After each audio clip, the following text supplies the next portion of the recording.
So if this administration will not embrace denial, but takes responsibility and deploys a different approach, would it admit failure and incompetence, especially because when it first came to power in 2015, it came on the heels of the slogan of change.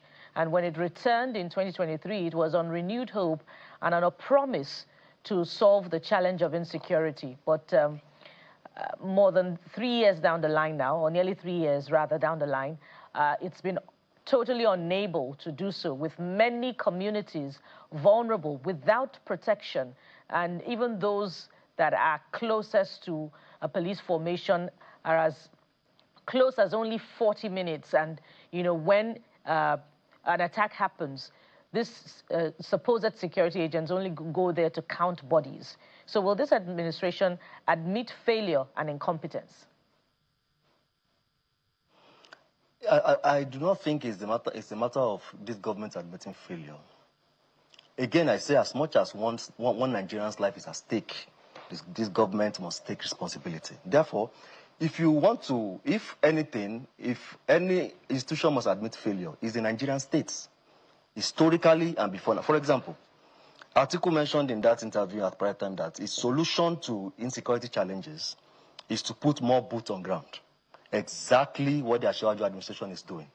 But this more boots on ground, this conversation has been there for more than 20 years. The armed forces strength in terms of numbers has not significantly increased since the turn of the Fourth Republic. Whose fault is that? Why have there not been deliberate and intentional recruitment into our armed forces to bolster the numbers? The best time to plan for war, madam, is during peace. Unfortunately, previous governments that enjoyed relative peace in their tenure did not prepare for this kind of day. We took it for granted that Nigeria is somehow insulated from the insecurity and terroristic tendencies that was at that time even creeping in our neighboring countries. And at the time of peace, we didn't plan for war. That is why we are where we are. So it is not this government admitting failure.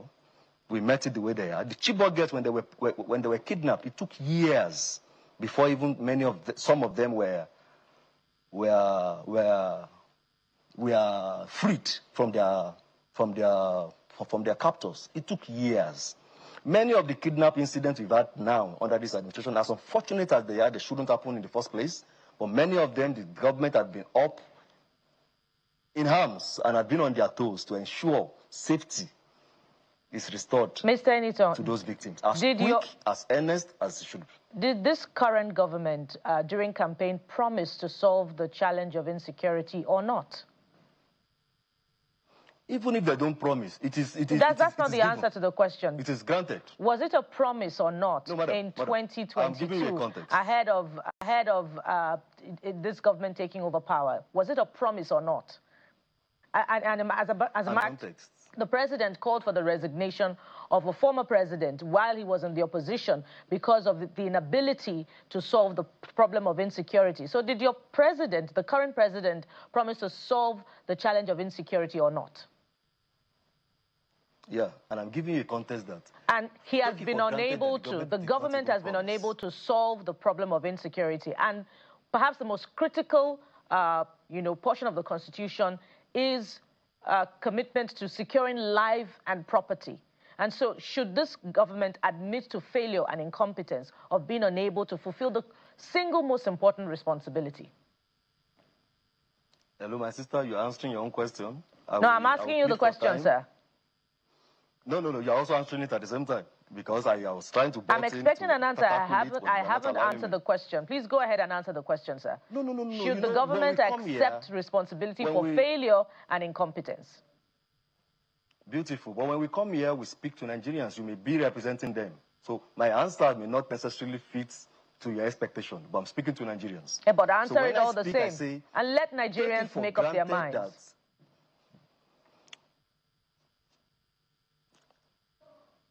Can I give response now? Go ahead, sir. Will I not be interrupted?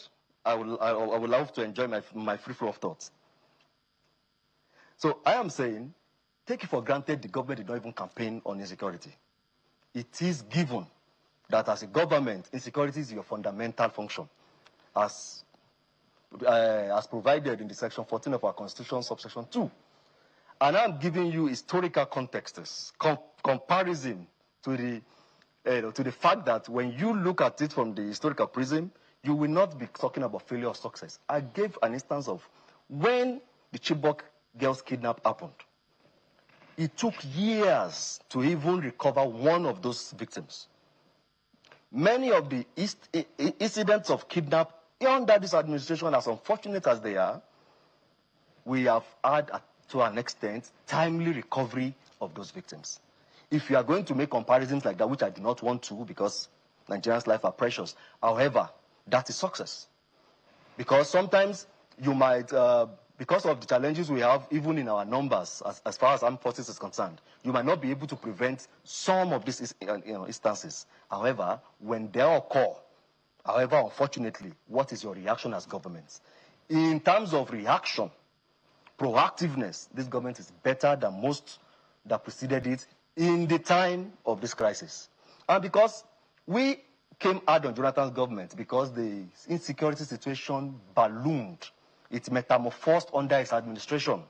So we were right to say what we're then looking, when this thing, Boko Haram, that was a ragtag army, just few boys carrying few weapons here and there, became a force that could challenge our military. It matured under that administration.